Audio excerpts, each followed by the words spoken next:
The Brothers Wisp. The Brothers Wisp, Brothers Wisp. The Brothers Wisp. The Brothers. You're now listening to Greg. Hey everybody, this is Greg with the Brothers Wisp number 76.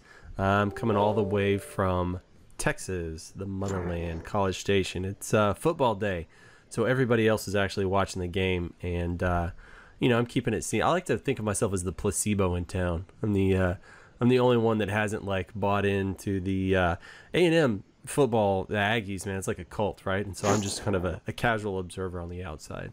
So I stay over here from a safe distance looking at all of the crazies. But then with us today, we've got Mikey from Chicagoland. How's it going? Hey, hey. And then just above me in the video, for you guys that are actually watching, we've got Dave all the way from Los Angeles. Hey, what's up? And every time you introduce me, I'm going to play a different song from the 90s.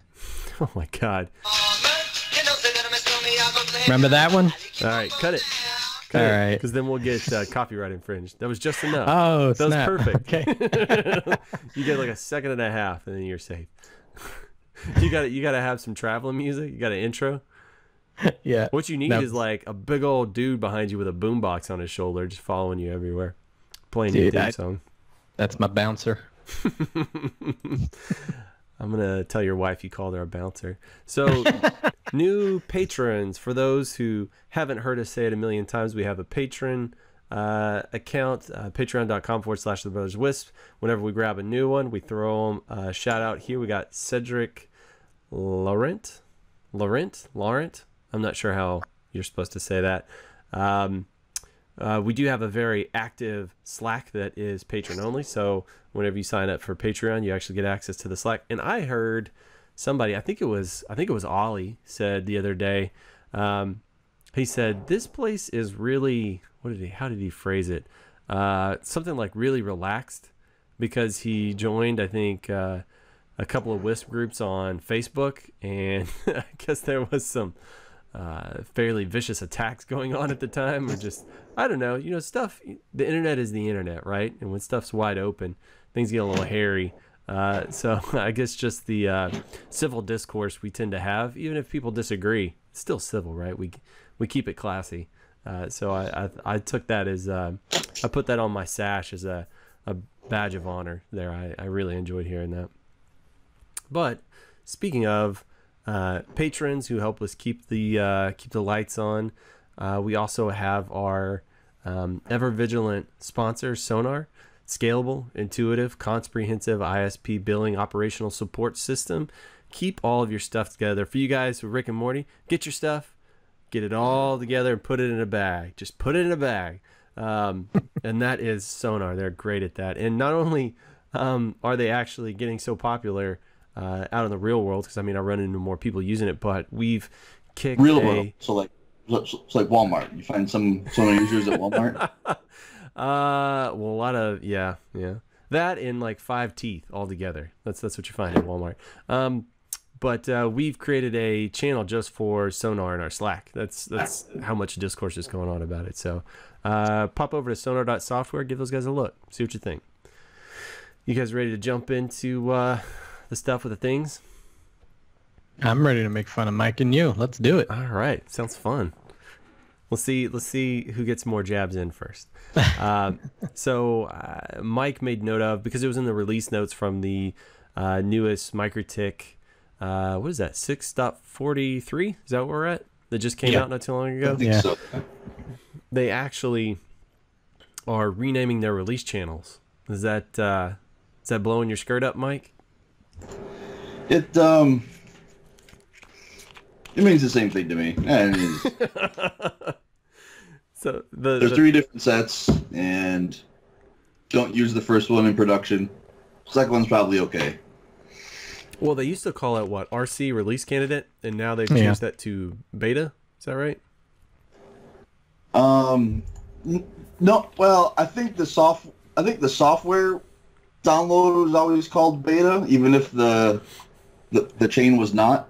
And then current has changed to stable, right? And yeah, And bug Which, fix is changed to something else. Long-term, your legacy, long-term, stable, and testing. There you go. Yet, and I heard, so testing is now 644. 643 is now stable. Yeah. I heard some commentary the past few days about people's problems with 643, so... Yeah, 643 introduced some new encryption stuff. So a couple of things aren't backwards compatible, right? So bandwidth test, if you're on a 643 box, you're trying to do a bandwidth test to anything prior to that. I think since they changed the encryption scheme, that doesn't work. And then also I think you can't ROM on from a lower version to a 643 box. Is that right? That's right here in the major changes in 6.43. It's at mikrotik.com/download/changelogs. Yeah, so it seems like most of the complaints I've seen are based on those two things. People just didn't happen to read the changelog and note those differences. Wait, so people don't read changelogs or release notes, or... Gasp. Yeah, it happens. But I like how they're... all right, you go. I like how they are organizing things now in their release notes. They have major changes. They list some of the vulnerability patches that they've done, and 6.43 seems to have a ton of fixes. Yeah, they've really got amazing. Some new stuff, not just fixes too, though. Like, I think they added DHCP Snooping, right? Yeah. Which I thought was pretty cool. And then they added some preliminary Option 82 stuff. I think snooping, though, on most hardware is done all on the CPU. I think it's only like the CRS 300s that maybe do it offload in hardware. Does that sound right, Mikey? I don't know. Usually they do things in software first before they figure out how to do it in hardware. Yeah. Well, so I tested it on a HAP AC Lite, I think, and whenever you enable DHCP snooping on a bridge interface, once you actually kick it on, if it's not supported in hardware, it actually turns off hardware acceleration on your bridge ports. So use that with caution, because no longer is the switching done in hardware. It kind of turns that off. I would think they'd pop up something, at least in the first couple of versions, like, that they introduce a feature like that. Be like, hey, you turn this on, you have this setting. Because most people don't actually read the release notes, so they're not going to know. Yeah, I was looking at the wiki entry about it, and it mentioned something, and I was watching, and then, the H went away on all those bridge ports as soon as I enabled it. Could I just ask a question about DHCP snooping? Why not just block, UDP port 60, what is it, 66, 67, or 67, 68? Yeah, it's a for DHCP. It's one of those. You could do a bridge filter, I guess, and put it in there. But snooping just does it like some stuff behind the scenes. It just does that filtering behind the scenes, and off you go, which is kind of against what Mikrotik, or I wouldn't say against, but what Mikrotik tries to stay away from. They don't like these one-click configuration things. So I guess, but you know what? A lot of vendors are doing quote-unquote DHCP snooping. Yeah, DHCP snooping has been, that's been boilerplate for years on switches. Yeah. So, it's just like how if you look at the new switching configurations they're doing in the bridge interfaces, when you go to the VLAN tab, they're calling it tagged and untagged. And it took them, 15 years to actually use the industry standard nomenclature for tagged and untagged. And so to me, DHCP snooping is just like another one of those keeping up with the Joneses sort of things. It's industry wide. Everybody understands it. So, why not just go ahead and implement it? Even if you're doing a little bit of trickery on the back end, it still makes sense to me, at least, to call it snooping and do it in that way. So now different manufacturers put different things under the DHCP snooping umbrella. Some will do, it's just, DHCP isolation. Some will do a DHCP proxy of sorts. Some do it just to keep track of, I've got some DSLAMs that, they have a mode where they're not involved in the DHCP transaction, but they just want to know what IPs are being fetched from that interface to put into a table of, IPs on the interface. But then other manufacturers go all the way into option 82 type stuff, doing relay. I've seen that put under the snooping umbrella before too. It's like, how extensive does this umbrella go? Are some too small or some too much? Yeah, and then when Mike's talking about option 82, that's whenever you're passing DHCP through a device, it can kind of add some additional information, right, about which device. So like if it's going into a switch, it can tell you which switch is actually sending that request and maybe even what port it's on, right? So you can do some additional stuff in there. That's pretty cool. Never knew what that was for. Never cared to. Yeah, and so like in like the wireless space, which would be most applicable to this cast, some manufacturers have implemented, they will tag along the MAC address or some other identifier for a CPE. So then, they'll have the CPE in bridge mode doing this relay, and then when when the customer's router does a DHCP request, the ISP's DHCP server knows what customer it is without having to track customer router MAC addresses. So they just knows, okay, this IP or this CPE proxied the request. So now here is your IP and other whatever things they have to do along with that.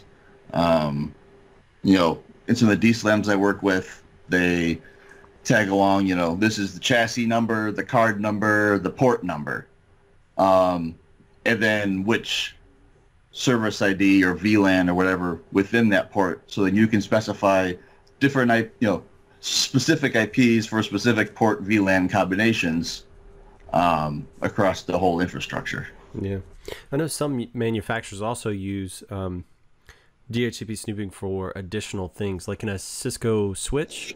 It basically builds with this, I don't know why they named it this, the DHCP snooping binding table. So it's basically this port has these MAC addresses on it, right? So whenever you make a request, the DHCP server answers, it just adds that entry into a table that says this IP lives off of this port, right? So it keeps you from spoofing IP addresses and stuff like that. But you can also, in Cisco, do something called dynamic ARP inspection.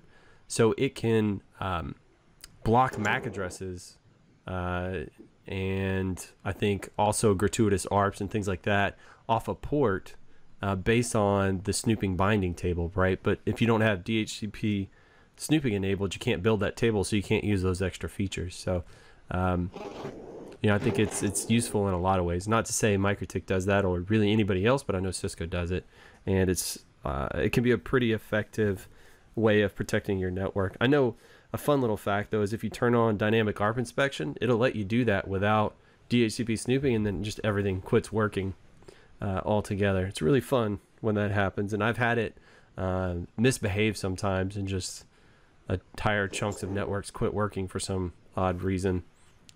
So it's always interesting when you run into little bugs like that, but it's a cool feature. I'm glad they're still integrating new stuff in there.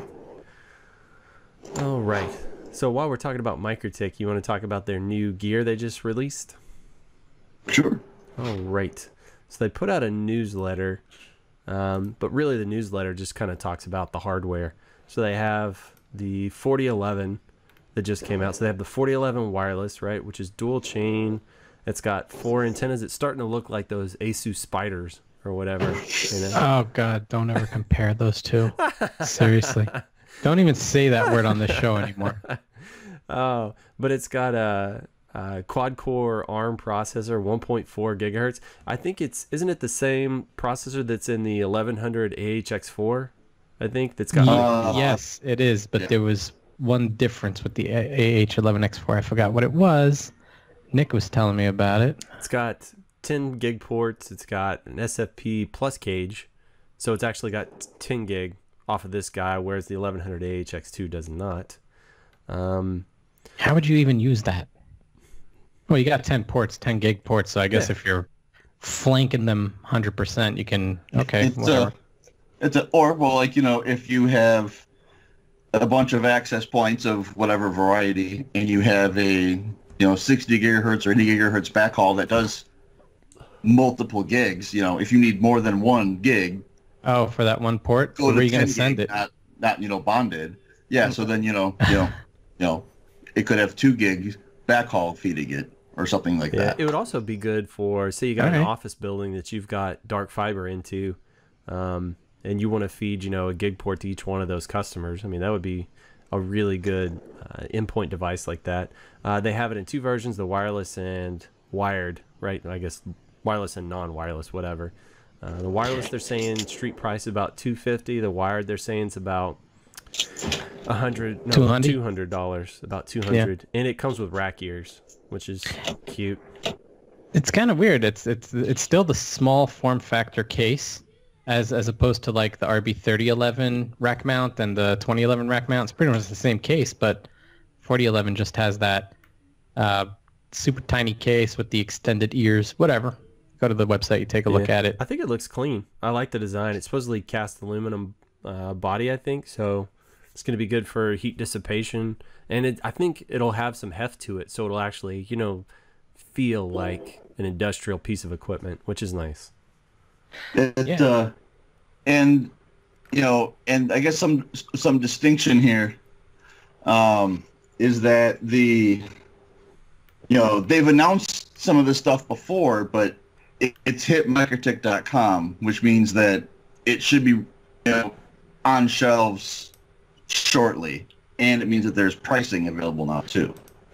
So like that 4011 is SRP at $200, and the wireless one I think was only like $50 more.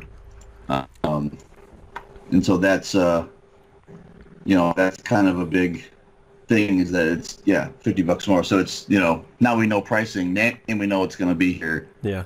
You should be able to get it probably before the Whisper show. Yeah. Scrolling down the list, they have their CWDM cassette here. And we've talked about this before, but again, as Mike said, this has street price now, and they're saying it's $360, which sounds a lot more expensive than Fiverr Store had it, but I might be crazy. Not that I'm super worried about it. They're also talking about... I think I looked it up, and it wasn't too significant. Like it wasn't enough to really be a thing to avoid or to attract you either way. All right. Let's see. There's a 2 gigahertz sector. I don't care about that. They have SXT SQ Lite 60. So they have a 60 gigahertz SXT, kind of the little square guys, which I like that new form factor, actually. The interesting thing about these is it says you can use up to 8 of these jokers to connect to a WAP 60. If you do, I can't remember where I was doing the digging, but I think these guys only have 100 meg port on them. So even though the 60 gigahertz WAPs and LHGs can do a gig throughput, these little clients go into one that can only do 100 megs, which is, I guess, why you can do up to 8 of these things.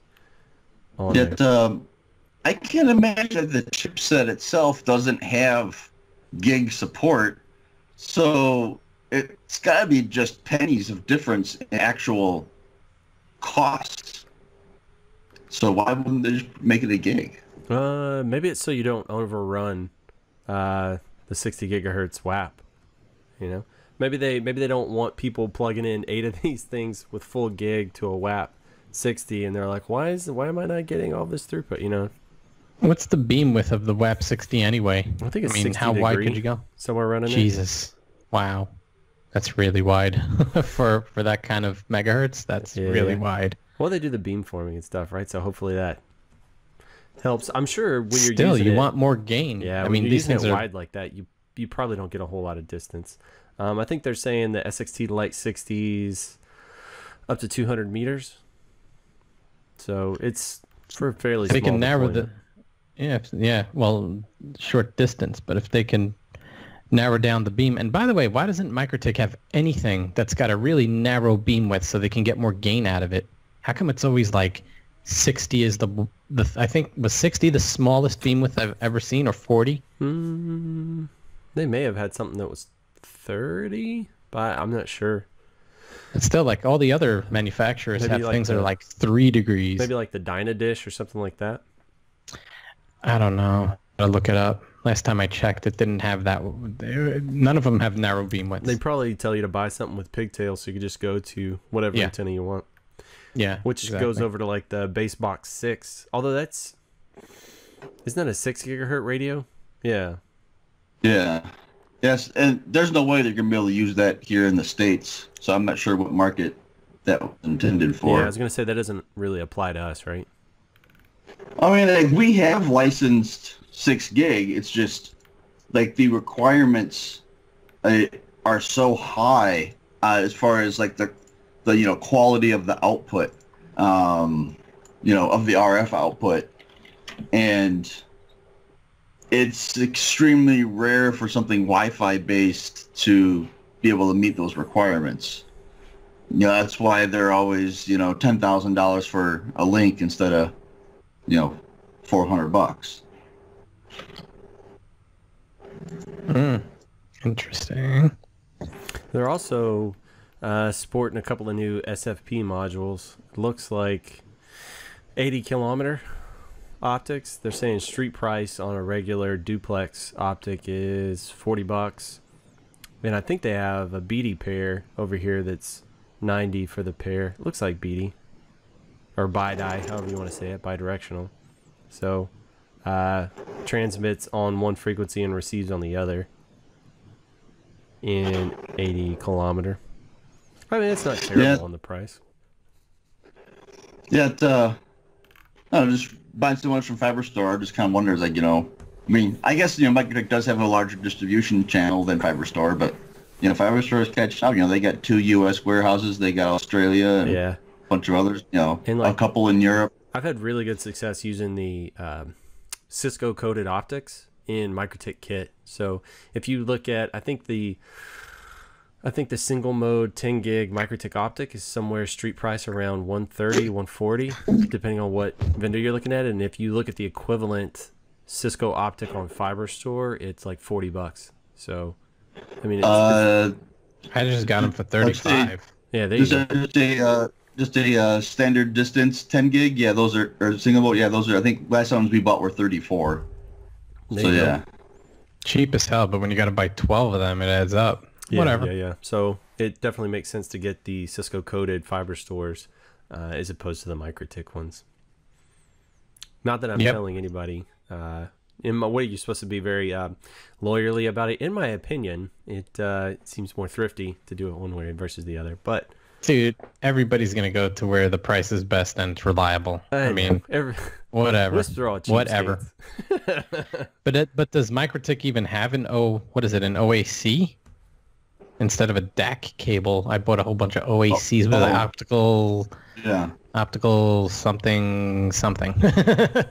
Yeah, it's it's an AOC. It's an active optical cable. Active optical cable. Yeah. Does Mikrotik even make those? No. All right, there. So it's not even competition. Cool. Guys, we got to really pick this up because if I was driving in the car listening to this podcast, I'd fall asleep and crash into something and probably get hurt. Yeah, so knowing what you stick we to your get some windshield. variation in get some variation in your voices. Mike, wake the fuck up. Seriously, do something. Oh, thanks for telling us how great we are. Appreciate that, Dave. Mike bought me an award. I'm not going to say what it was. Mike bought me an award, and he didn't realize that inside the package, it has a thank you note. And you scan the QR code, and it says, "Dear Mike Hammett, thank you for your gift." And you just click send, and it sends him an email. Oh, so how convenient. Yeah. That was so sweet. Thank you for that. Not aware. Thank you for the award. I appreciate it. I have videos of it. All right, so something I found interesting that started from, I think, one of the Facebook WISP groups was somebody was complaining about how the Ubiquiti CPEs keep losing management access. Like for whatever reason, they're still passing traffic. They can get to websites. Everything seems okay. They can ping through. They can ping to it. They just can't use the web interface. All of a sudden, it just stops. The only way they can fix it is to reboot. And they noticed it's starting to get more and more pervasive, excuse me, inside their networks, more and more radios. So after doing a little bit of digging, I found a Ubiquiti forum post on it, and it seemed like, and I still haven't really seen anything definitive on this, but they're saying that port 10,001 is open, and it's some kind of discovery port on the Ubiquiti CPE stuff, and it looks like maybe somebody out in the wild is doing some kind of testing, maybe trying to do an exploit or something like that, and maybe when they probe this port enough or mess with it enough, it locks up the CPE's HTTP or HTTPS server, whatever it happens to be. Or maybe that's the purpose of the exploit.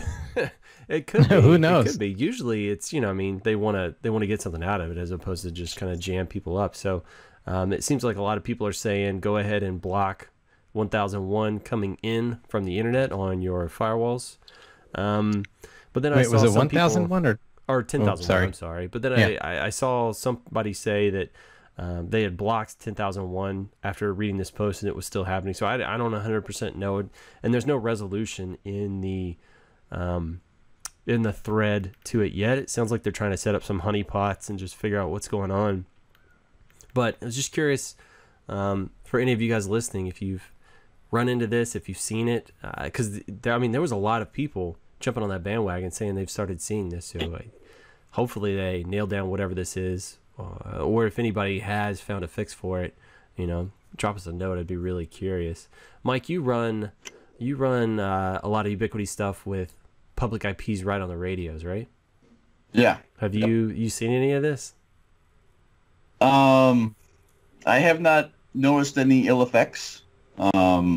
I've been pretty busy. I haven't been hopping into radios to check things, but I've been hunting for problems. But same time, I don't have any alarms going off in my modern systems. I don't have any customers calling ranting about some problems. Yeah, well, that's the interesting part. They said everything continues to pass traffic just fine. They just can't get to the administration of the CPE anymore. Yet, and like what's interesting is that, so while we keep beating in people's heads about securing your Mikrotiks, because 2 years ago it was Ubiquiti, secure Ubiquiti, upgrade your Air Max radios. Meanwhile, there's this. I see conversations from people that are not happy with the Ubiquiti AirCube because it comes by default with the WAN, like it's not discoverable over WAN, which is what it should be. And they are leaving Ubiquiti entirely to go to Mikrotik or something else because they have to reach it over the WAN. I'm like, that's exactly what you should not be doing. Like every time they comment, I just hit reply. You should not be doing this. You should not do that. And he's gonna do it, so his network, not mine, I guess. Well, can I just ask a simple question? With my equipment, management always gets VLANed and always is in a private network. And the only way to get to that private network, if you're outside of your network, is to VPN to it. How fucking hard is that to do? Well, it's a little bit trickier on the CPEs because there's far less intelligence on those, just like a nanostation or whatever it happens to be. And if you've got a public IP and you're natting your customers through that, on the CPE itself, then that port, I guess, is technically open. But the management portion of it. I don't know. I mean, I don't know that it. I didn't. Nobody was really saying if they were running a separate subnet with management. I think whatever it is, this vulnerability is, it crashes the web server on the CPE itself. Mike, you've got WISPApalooza on here. That's coming up soon. You two cats are going. So, what updates did you have on that? I was just saying that I think the admission ticket price goes up here the next couple of days, if it hasn't already. Same with the hotel room blocks expiring, if they still have any. And we got less than 30 days. In a month, I'll be back home from WISPApalooza. So Which Just, hotel are you staying at? You staying at the Rio? Yeah, yeah. Yeah, I at some of the other shows I had tried staying elsewhere, like if I had family in town, I'd stay with them or whatever. And it gets to be such a logistic difficulty when you're not where everybody else is. I just, even if I have family in town, I go visit them and I stay at the hotel. It's just easier. Is that his connection or mine? Yeah, it's Mike's connection. He's breaking up real bad. What kind of shit internet connection do you have, Mike? The one that was hit by lightning not that long ago. So, Dave, is there anything particular that you're going to be doing that you need to plug? I don't really need to plug. I mean, I'll just mention what I'm going there to do. Yeah, plug it. Two things. I'm going to be doing training with Baltic Networks. Dan from Baltic Networks, who I call my stoic friend, and I are going to be training 30 people on the MTCNA. Is that class full? And that's pretty damn full. 30? Yeah, that's pretty full. Are you guys still accepting new entries? No, originally it was like 20, and then they called me and they were like, you think we could do 30? And I'm like, sure, why not? We got 2 trainers. Let's do it. Well, how about I'll come and help you and let's do 50. Really? Damn, that's serious. No, let's do 60. Hey, I you know what? can handle 30 on my own. Come on. Really?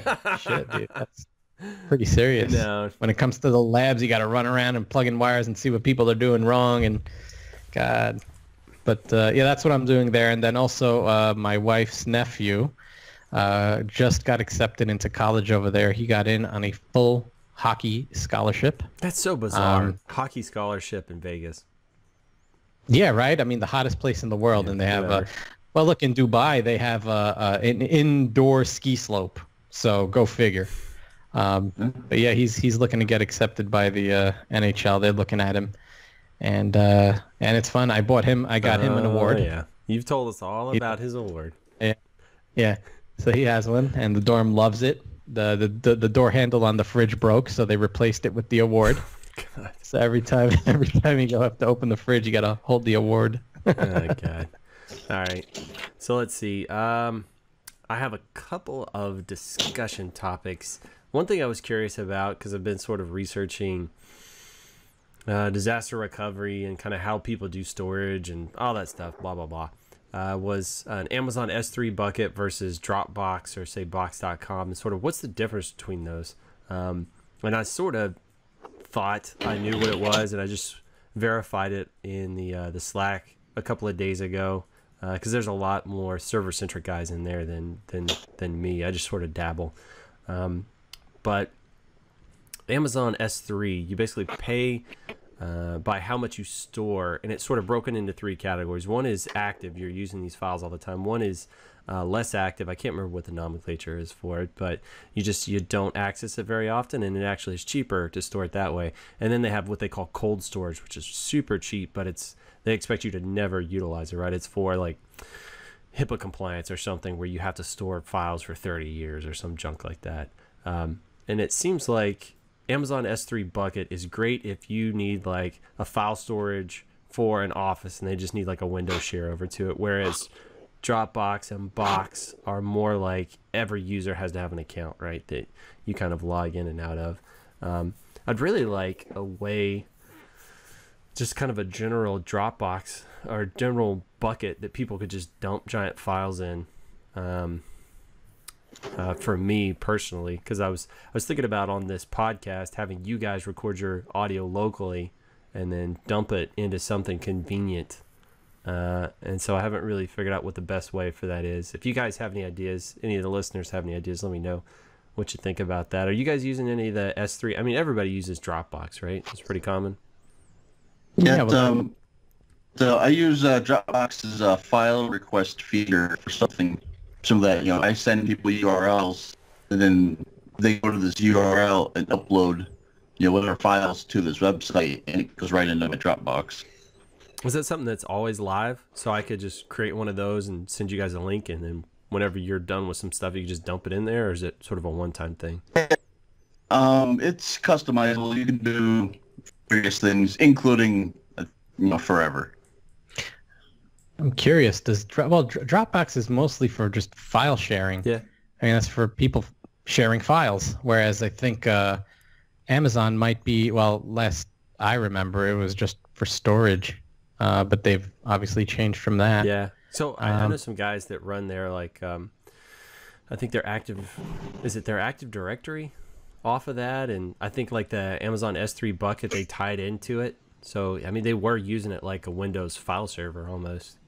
And I'm curious, does any of these services have an API for those programmer people that might want to do things with like front ends where files are I'm sure available everywhere?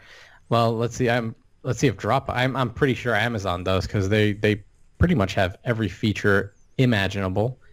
I'm just going to do a search for Dropbox API while you guys talk about other stuff.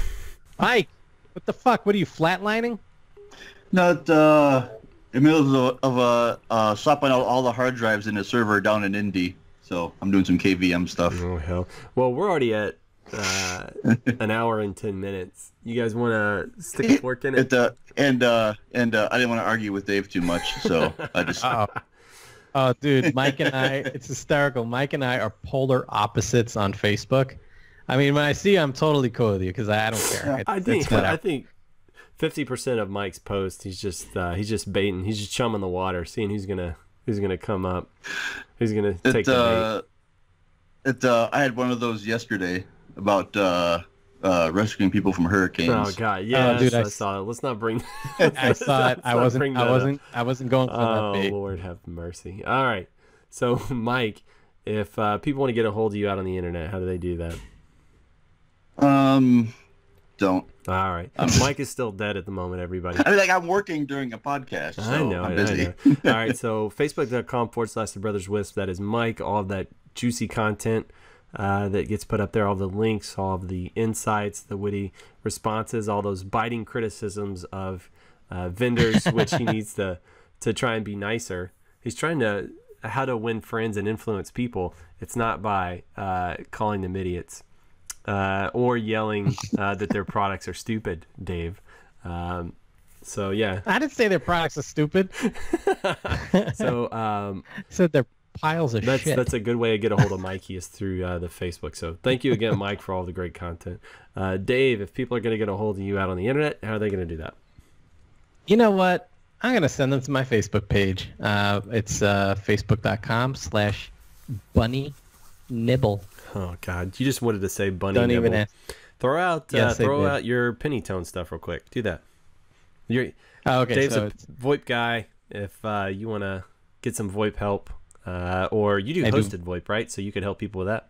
Yeah, I don't want to help people with their VoIP. I want them to get my That's VoIP. what I'm saying. People need the VoIP stuff, and you can help them do that.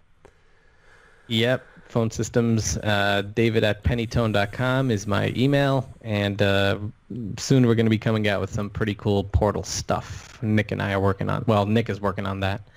But why don't you tell us what you do? Because you say you have some side companies, and I know some of them are top secret, but we've never heard you plug anything. Yeah, I'm not talking about really any of them. You can find me at gregsoul.com. You can email me, greg@gregsoul.com, if you feel so inclined. I do consulting work occasionally. It kind of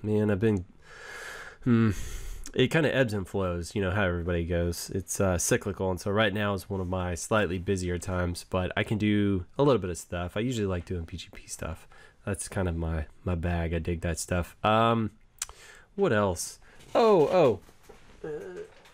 Let me grab it. I finished the not the prototype, but this is the second version with a nice case of the USB boost charger. I had somebody email me. Who was it? It was he kind of called me out because he said I thought he was an idiot or something like that. Because Corey Hauer. I didn't think you were an idiot. Actually, I don't remember that interaction. But I'm pretty sure I didn't think you were an idiot. I never think anybody's an idiot. He asked for plans on it, and I made a video of it. That's why I haven't responded with plans. I made a video. I just need to edit it and put it up, kind of a quick build video. Other than the 3D printed case that I have for it, the build there's 4 points you solder. That's it. I'm not even joking. Everything comes pre-configured. and it's, I think each one you can build them for maybe $6 in parts or something like that. It's super cheap, really convenient. So the idea is you can use a USB battery pack boost charger. I'm not going to sell these or anything. I don't want to deal with that. I'm just going to put it up, but they're pretty neat. And so I'll have the plans up either by the time this goes live or the next couple of days up on my blog. So pop in there and check that out. But it boosts USB port up to 24 volts, and you can run that off your laptop or like a power brick or something like that. So if you want to PoE test radios out in the field, it's like a really cool thing to do site surveys with. I was in some training a while back, and I used it to run a Mikrotik, like an AC light, I think, so I could connect to their 5 gig and then VPN out. Some people in their networks, they do it's so stupid. Like for their Wi-Fi, they'll do 10.0.0.0/8. That's what they'll make the subnet for their Wi-Fi. So if you pull that IP and you try and VPN in to your office network and it's in a 10.anything subnet, it like breaks your VPN. I don't know why people do this stuff. So I use it as a convenient way to just kind of double nap myself to fix all of that. It's really convenient. Anyway, I digress. If you guys have any questions or comments, please shoot them to us. Contact us at TheBrothersWISP.com or Facebook.com/TheBrothersWISP. If you want to join the Patreon only Slack, that's Patreon.com/TheBrothersWISP. I guess that's it for now. Keep information coming. Keep interacting with us. Be sure not to get any of Dave's awards. Don't do anything crazy. And thank you guys for listening. Bye. So sit back and start learning. Lighten up the tower so people can start searching. Shooting up the web in neighborhoods, net surfing. We got horrible jokes, we're loud and annoying, but we're informative facts, we're not disappointing. Just give us a listen, cause fun is the mission. I'm telling you, you don't know what you are missing. Ideas and some good comedy given. If you missed the show already, don't worry, you're forgiven.